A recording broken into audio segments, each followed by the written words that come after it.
pretty bloody easy for the rich Muslim countries who are absolutely awash in, I would say, undeserved oil money to moralize about the superiority of their culture. Undeserved oil wealth? Look, Muslims need to understand, when you're dealing with Western kuffar, you're not actually dealing with ignorance. This is a misunderstanding on our part. You're dealing with arrogance, not ignorance. Ignorance can be remedied by information. It can be remedied by education and so forth. You can teach ignorant people, but you can't teach arrogant people. Arrogant people cannot learn. They can't learn anything until they've been humiliated.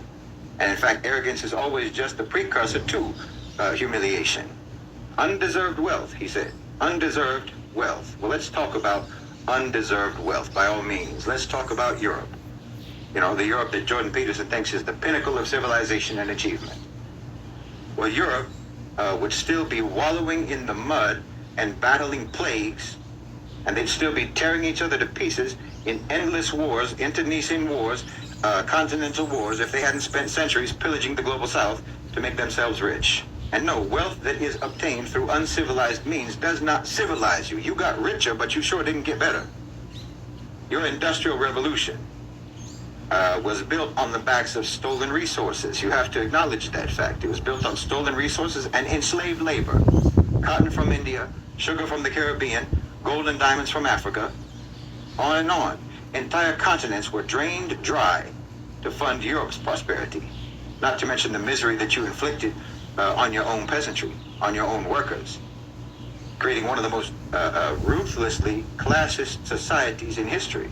Even at that time, your fancy aristocrats were still defecating right where they stood, in their own palaces. I mean, you were so brutal to each other that your own people ran away from you and started America. That's how that started. They're trying to escape from you. But they were all just people from your same so-called civilization, so they were just as brutal as you. They weren't any better than you. They were escaping from you, but they weren't better than you. They just copied you, and they took it even further.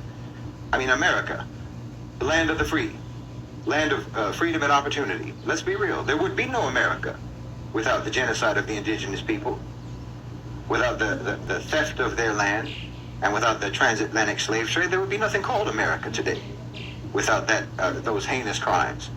Is that wealth deserved? Is it? I mean, while we're on the topic of oil wealth, let's talk about America's deserved oil wealth, state by state, massacre by massacre, and theft by theft. What do you see when you see a picture of the Texas oil fields pumping millions into the pockets of American oil companies? Well, I'll tell you what I see. I see indigenous genocide. That's what I see. Texas was home to the Comanche. It was home to the Apache. It was home to the Kanakawa, the Native American tribes. Well, they were all displaced. They were all slaughtered, or they were infected with diseases by settlers. The U.S. Unilaterally annexed Texas after the Mexican-American War, which is just a war that was built on lies and greed, but that's a whole other topic. That's not wealth that's deserved. That's wealth that's soaked in blood. You can't deny that history. What about North Dakota? That's another fracking area. Same story.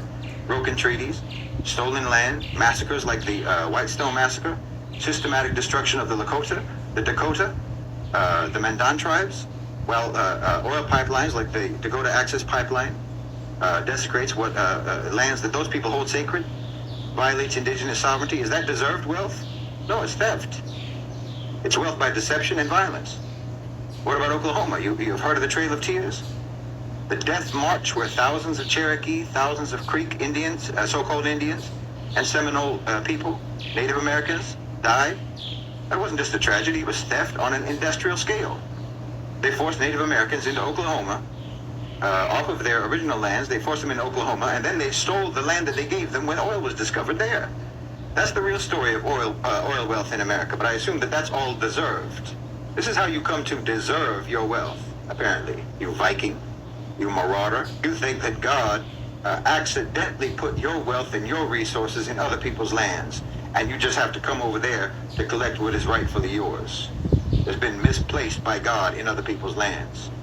That's what underlies Jordan Peterson's indignation. Because look, in Saudi Arabia, oil exists under their land. It's theirs.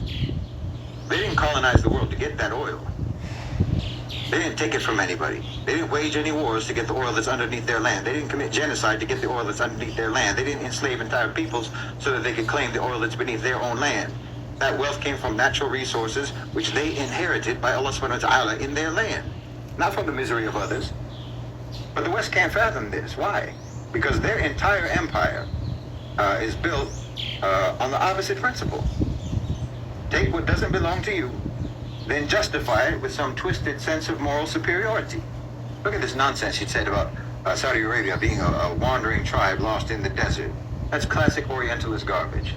Reducing an entire people, an entire region, to caricatures of backwardness. I mean, do you even know what came out of the Arabian Peninsula? Islam came out of the Arabian Peninsula. The Arab tribes delivered that religion to the world. And they delivered with it a civilization, a legacy of art and science and philosophy that preserved knowledge when Europe was still burning witches and when their own filth caused the Black Death. That's what was going on in Europe. That's what came out of Europe. That's what comes by your own natural capabilities. No, the Arabs weren't lost in the desert. They were building cities and they were building structures. Cities and structures that stand until today. They were founding universities, libraries, centers of learning, advancing mathematics, astronomy, medicine, so on, and engineering, while Europeans couldn't even figure out basic hygiene.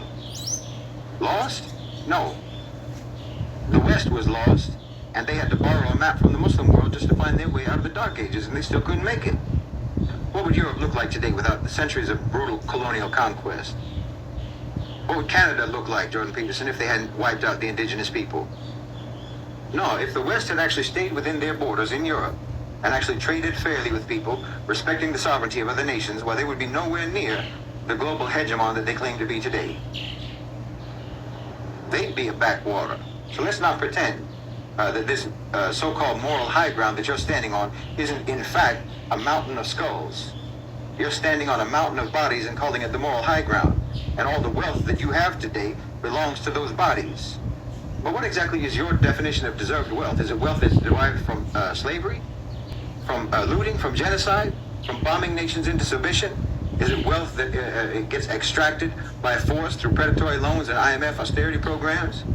Is it wealth that's acquired through bullying and intimidation? No, if we're starting to measure deservedness, well, then the West is sitting on the most undeserved pile of wealth in human history. It's stolen. It's blood money. It's the fruit of exploitation. It's the fruit of genocide. It's the fruit of ecological destruction. It's the fruit of oppression, injustice, and tyranny.